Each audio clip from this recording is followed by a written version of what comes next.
उत्तर प्रदेश में जो परिस्थितियां हैं उस लिहाज से 2027 से पहले योगी आदित्यनाथ के लिए चुनौतियां और बड़ी होती जा रही हैं, पॉइंट बाय पॉइंट। आइए समझ लेते हैं कौन कौन से चैलेंज है योगी आदित्यनाथ के। पहला पॉइंट समझिए, पार्टी के अंदर नाराज विधायकों को मनाना है, क्योंकि करीब 200 से ज्यादा विधायक हैं, जाहिर सी बात है कहीं ना कहीं नाराजगी होती है। दूसरा पॉइंट समझिए, सहयोगियों की नाराजगी दूर करना है, जिन दलों के साथ यूपी में गठबंधन है उनको भी एक साथ लेकर चलना है।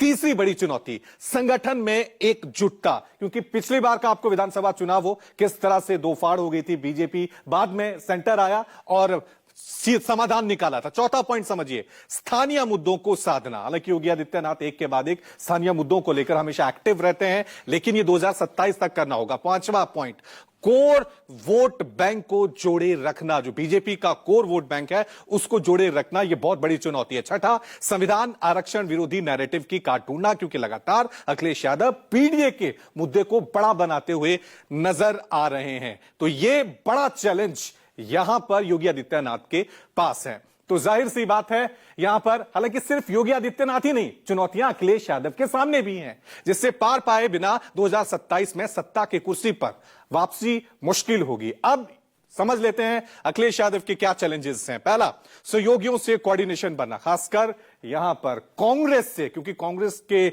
और समाजवादी पार्टी नेताओं के बीच किस तरह से जो है कहासुनी होती है, एक दूसरे पे वार पलटवार होते हैं, वो सबने देखे हैं। दूसरा पॉइंट समझ लीजिए, दूसरा पॉइंट है पार्टी नेताओं में एकजुटता बनाए रखना, पार्टी टूटे नहीं। ये बहुत बड़ा चैलेंज है अखिलेश यादव का, क्योंकि जैसे ही चुनाव आते हैं पार्टी के कई नेता दल बदल का खेल जो है वो शुरू करते हैं। तीसरा पॉइंट समझिए, पीडीए वोट बैंक का विस्तार करना। पीडीए को पिछले लोकसभा चुनाव में अखिलेश ने बड़ा मुद्दा बनाया था और वहां पर सफलता भी बनी थी, लेकिन क्या ये 2027 में भी बड़ा मुद्दा होगा और इससे सफलता होगी, ये देखने वाली बात होगी।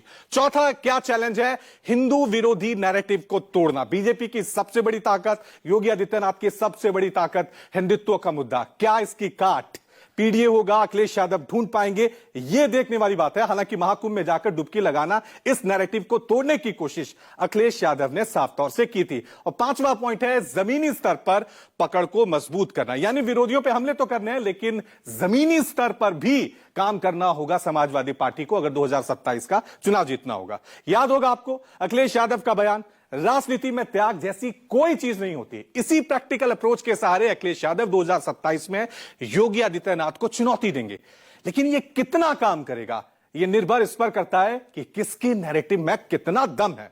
इन सब के बीच संभल का मुद्दा क्या हिंदुत्व के एजेंडे को मजबूत करेगा, और क्या संभल 27 के चुनाव के लिए प्रयोगशाला बनेगी।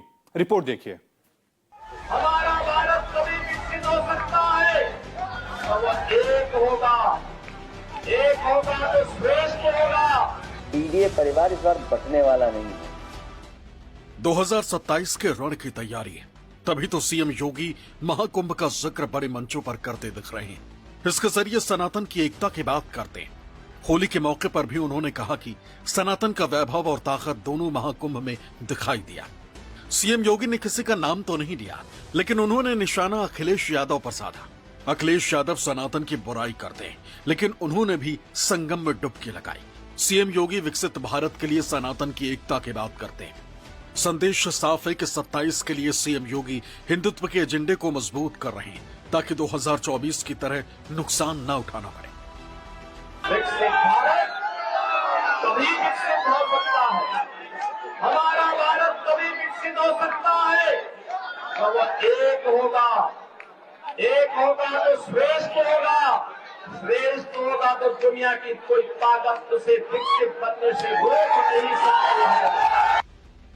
उत्तर प्रदेश की राजनीति पर गहरी पकड़ रखने वालों का मानना है कि 27 में हिंदुत्व के एजेंडे में संभल बड़ी भूमिका निभा सकता है, क्योंकि संभल की सियासत एक नया मोड़ ले चुकी, जहां मस्जिद में सर्वे के बाद दूसरे धार्मिक स्थलों पर भी सर्वे की मांग तेज हो गई। जो हमारा है वापस दो के नारे के बीच ये विवाद राष्ट्रीय राजनीति के केंद्र में आ गया।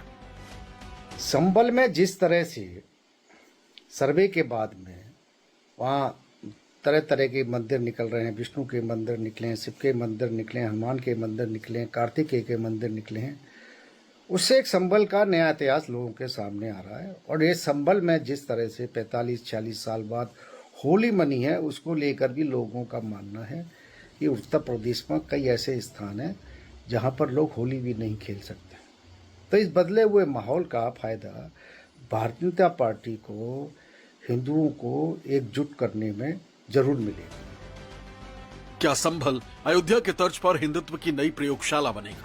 योगी आदित्यनाथ ने सीओ अनुज चौधरी के बयान का समर्थन कर बड़ा राजनीतिक संदेश दिया, जबकि 46 साल बाद यहां होली मनाए जाने से माहौल और गर्माया। उत्तर प्रदेश में 2 साल बाद विधानसभा के चुनाव होने हैं। अयोध्या में राम मंदिर निर्माण के बाद अब अयोध्या का मामला करीब करीब शांत हो चुका है। ऐसा कहा जाता है कि संभल में हरिहर मंदिर को भी बाबर के आदेश पर ही ढाया गया था और संभल में ही भगवान विष्णु के कल्कि अवतार की मान्यता है। यानी साल 2027 के विधानसभा चुनाव में संभल का ये मंदिर बीजेपी के लिए हिंदुत्व की प्रयोगशाला साबित हो सकता है। पिछले साल नवंबर में कोर्ट के आदेश के बाद संभल की शाही जामा मस्जिद में सर्वे का काम शुरू हुआ।